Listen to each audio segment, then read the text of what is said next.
കുവൈത്തില് പെരത്തെ കാര്യം നോക്കാൻ മൂന്നാമത്തെ നാട്ടില് ആശുപത്രി ഒന്ന് റാഹത്തായിട്ട് പോയി കിടക്കട്ടെ എന്ന് കരുതി വാപ്പ പോയാല് 3 ദിവസം തിരക്കുണ്ടാവില്ല.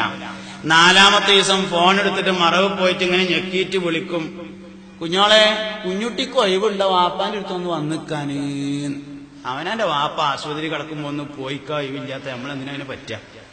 ചെവിയോണ്ടാണ് കേൾക്കേണ്ടി വരും. എനിക്ക് എന്റെ മക്കളുണ്ട് എന്നൊരാൾക്ക് തോന്നിയാൽ, റബ്ബേ എനിക്ക് നീ മാത്രമേ ഉള്ളൂ എന്ന് തോന്നിയാലേ ഓന് ഒറ്റ മോൻ മതിയാവും, ചിലപ്പോ അതിന്റെ ആവശ്യം ഉണ്ടാവില്ല. അതാണ് അള്ളാഹുവിൽ ഏൽപ്പിക്കുക എന്ന് പറഞ്ഞത്. എന്തിനാ നമുക്ക് കുട്ടികൾ? അത് കറക്റ്റ് തീരുമാനിക്കണം. നമുക്ക് എന്തിനാ മക്കൾ? മുഹമ്മദ് നബിയുടെ ഉമ്മത്തിന്റെ വർധനവിന് മാത്രമേ നമുക്ക് കുട്ടികളെ ആവശ്യമുള്ളൂ, വേറെ ഒന്നിനും ആവശ്യമില്ല. നിങ്ങൾ കറക്റ്റ് ആ നീയത്തിൽ നിൽക്കുമെങ്കിൽ കുട്ടികൾ നന്നാ വേറെ വഴിയും വേണ്ട. നന്നായി ഈ നീയത്തിൽ കറക്റ്റ് നിൽക്കാൻ കഴിഞ്ഞാൽ കുട്ടികൾ നന്നായി. എല്ലാ കാര്യവും ഇങ്ങനെയാണ്. കറക്റ്റ് നമുക്ക് നിൽക്കാൻ പറ്റണം, കറക്റ്റ് നിൽക്കാൻ പറ്റണം.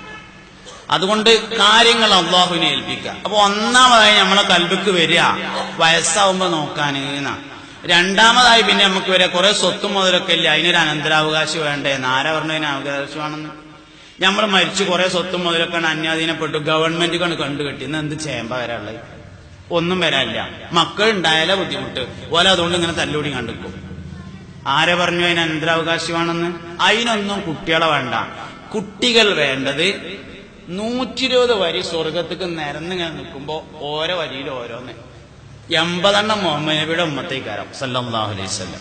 80 വരി, അതിലൊരുപാട് മക്കളെ വേണം. അതിനാണ് യഥാർത്ഥത്തിൽ നമുക്ക് കുട്ടി.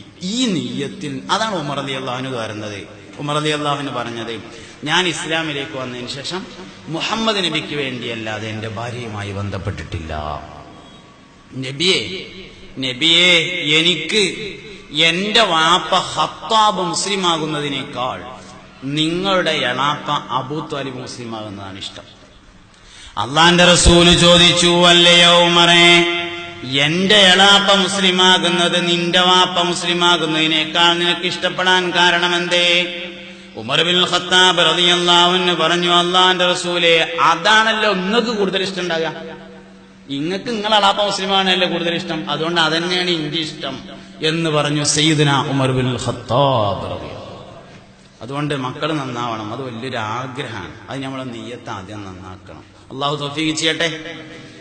നമ്മൾ സമസ്തക്കും അതിന്റെ അനുബന്ധ സംഘടനകൾക്കും ഒക്കെ ഖിദ്മത്ത് എടുക്കുന്നത് ആഖിറം സലാമത്താകാനാ. വേറെ നമുക്ക് യാതൊരു ലക്ഷ്യമില്ല, വേറെ ലക്ഷ്യമില്ല. ഇതിന് നേതൃത്വം നൽകിയ ആളുകൾ ആ വലിയ മഹത്വം ഉൾക്കൊള്ളുന്ന ആളുകളാണ് എന്ന് മനസ്സിലാക്കിയിട്ടാണ് നമ്മൾ ഇതിന്റെ പിന്നിൽ അണിനിരന്നിട്ടുള്ളത്. അവരെ നമുക്ക് കാണിച്ചെന്ന പാതക യഥാർത്ഥത്തിൽ അതാണ്.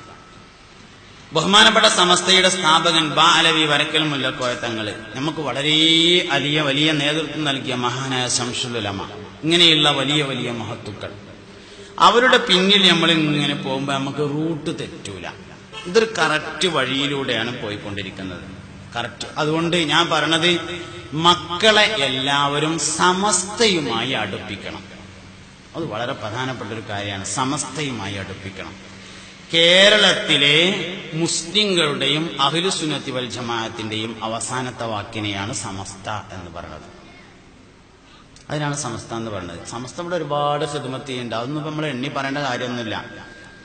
ഹജ്ജിന് പോണ ആൾക്കാര് ഇപ്പൊ നമ്മളൊക്കെ തന്നെ സൗദിയിലൊക്കെ ചെന്ന് മക്കത്ത് ചെന്ന് ഹറമിലൊക്കെ ചെന്നാല് അവിടെ തൂണിന്റെ ചോട്ടിൽ ഖുർആൻ പഠിക്കുന്ന ആൾക്കാരുണ്ടാവും.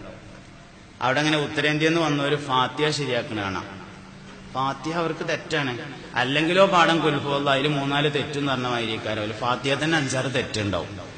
എന്തായാലും കേരളത്തിലുള്ള ഒരു കുട്ടിക്ക് അതിന്റെ ആവശ്യമില്ലല്ലോ.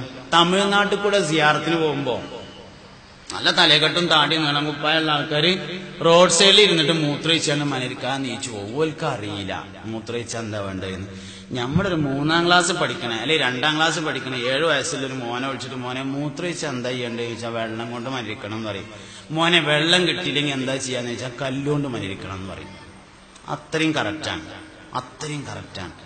ഒരു 45, 50, 60 വയസ്സായ ഒരാൾക്ക് 55-ാമത്തെ വയസ്സിലാണ് ഒന്ന് നന്നാവണമെന്ന് തോന്നിയത്. ആരോടും ചോദിക്കാതെ ഓനെ ഒതുണ്ടാക്കി നിസ്കരിക്കാൻ പറ്റും. എന്തേ? സമസ്ത ഓനവിടെ ആദ്യം പഠിപ്പിച്ചു വെച്ചിട്ടുണ്ട്. സമസ്ത ഓനവിടെ ആദ്യം പഠിപ്പിച്ചു വെച്ചിട്ടുണ്ട്. നിസ്കരിക്കാനും നോൻപൊൽക്കാനും രിദ്ദത്തിന്റെ കാരണങ്ങളും സക്കാത്തിന്റെ ഒക്കെ അടിസ്ഥാനപരമായി ഒരു മുഅ്മിൻ അറിഞ്ഞിരിക്കേണ്ട എല്ലാം സമസ്ത സമയാസമയങ്ങളിൽ പഠിപ്പിച്ചു വെച്ചു. തബറുക്കുള്ള ഒരു പ്രസ്ഥാനാണ്. വരക്കൽ മുല്ലക്കോയ തങ്ങൾ പാപ്പ ഒരു പണിയില്ലാതെ അങ്ങനെ ഒഴിഞ്ഞിരുന്നപ്പോ സമസ്ത ഉണ്ടാക്കിയതെന്ന് നമ്മൾ വിചാരിക്കരുത്. മൂപ്പർക്ക് ഏതായാലും ഒരു പണി ഉണ്ടായിരുന്നില്ല, അപ്പൊ സമസ്ത ഉണ്ടാക്കി അങ്ങനെ വിചാരിക്കരുത്. സമസ്ത കേരള ജമിയത്തുൽ ഉലമയുടെ മലപ്പുറം ജില്ലാ പ്രസിഡന്റ് ആയിരുന്ന ചാപ്പനങ്ങാടി വാപ്പൂലര് പ്രസിഡന്റായിരുന്നു. കോട്ടക്കലുള്ള ചെമ്മുക്കം കുഞ്ഞാപ്പുവാജി എന്ന് പറഞ്ഞ ആള് ഇപ്പോഴും ജീവിച്ചിരിപ്പുള്ള ആൾ. ഞങ്ങളിൽ പല ആൾക്കാർക്കും പരിചയം ഉണ്ടാവും. തൃശ്ശൂർ മെഡിക്കൽ കോളേജിൽ നിന്ന് ഇനിയൊന്നും ചെയ്യാല്ല, ഞങ്ങൾ പെരേക്ക് കൊണ്ടുപോയിക്കോളി എന്ന് പറഞ്ഞ് മടക്കിയപ്പോ വാപ്പൂലരുത്ത് പോയതാ. വാപ്പൂലരുത്ത് പോയി തൃശ്ശൂർ മെഡിക്കൽ കോളേജിൽ നിന്ന് മടങ്ങാണ്. പെരേക്ക് കൊണ്ടുപോയിട്ട് എന്താ കാര്യം, ഞങ്ങൾ കോഴിക്കോട്ടേക്ക് കൊണ്ടുപോകാൻ നിൽക്കുകയാണ് എന്ന് പറഞ്ഞു. അപ്പൊ ഇങ്ങനെ അകത്തേക്ക് പോയിട്ട് ഒരു ഗ്ലാസ് ചായ ഉണ്ടാക്കിയിട്ട് കൊടുന്നെടുത്തു. ഈ ചായ കുടിച്ചാളി, ഒക്കെ കുടിച്ചാളി പറഞ്ഞു. അങ്ങനെ മൂപ്പര് വർത്താനം അങ്ങനെയാണ്, ഒക്കെ കുടിച്ചാളി പറഞ്ഞു. മൂപ്പര് എന്ത് ചെയ്തു, ആ ചായ കുടിച്ചു. പൊടി ഉണ്ടായിരുന്നു അടിയിൽ, അതും കൂടി കുടിച്ചു. ഒക്കെ കുടിച്ചാനല്ല പറഞ്ഞേ, ചായപ്പൊടിയാണ് കുടിച്ചു. കുടിച്ചോ ചോദിച്ചു. ആ കുടിച്ചു പറഞ്ഞു. എന്നാല് ഒരിക്ക പൊയ്ക്കോളിട്ടോ, പിന്നെ പോണ്ടായിരുന്നു. ചെമ്പക്കും കുഞ്ഞാപ്പോജി കോഴിക്കോട് മെഡിക്കൽ കോളേജിൽ പോയിട്ട് പരിശോധിച്ച് നോക്കുമ്പോ അദ്ദേഹത്തിന് ഒരു കുഴപ്പമില്ല. ഞാൻ ഈ പ്രസംഗിക്കുന്ന സമയത്തും കുഞ്ഞാപ്പോജി ജീവിച്ചിരിപ്പുണ്ട്, ഇപ്പോഴും ജീവിച്ചുകൊണ്ടിരിക്കുന്നു. ഈ വാപ്പൂലര് ഒരു പണിയില്ലാതെ ഇങ്ങനെ ഒഴിഞ്ഞു നടന്നപ്പോ സമസ്ത ഉണ്ടാക്കിയതാന്ന് നമ്മൾ വിചാരിക്കരുത്, അങ്ങനെ വിചാരിക്കരുത്. അള്ളാഹുവിന്റെ ആരിഫ്യങ്ങൾ, മഹത്തുക്കളായ ആളുകൾ, ഔലിയാക്കന്മാര്, അവര് ചില ലക്ഷ്യങ്ങൾ കണ്ടുകൊണ്ടാണ് സമസ്ത ഉണ്ടാക്കിയിട്ടുള്ളത്. കേരളീയ മുഅ്മിനീങ്ങളെ ഇസ്ലാമിന്റെ യഥാർത്ഥ പാതയിൽ മുന്നോട്ട് കൊണ്ടുപോകാൻ ഒരു വഴി എന്ന നിലയിൽ അവർ കണ്ടുപിടിച്ച ഒരു വഴിയാണ് യഥാർത്ഥത്തിൽ അത്. അതുകൊണ്ട് അവിടെ തന്നെ നമ്മൾ ഉറച്ചു നിൽക്കണം. മക്കളെ ആ റൂട്ടിലേക്ക് തിരിക്കുകയും വേണം.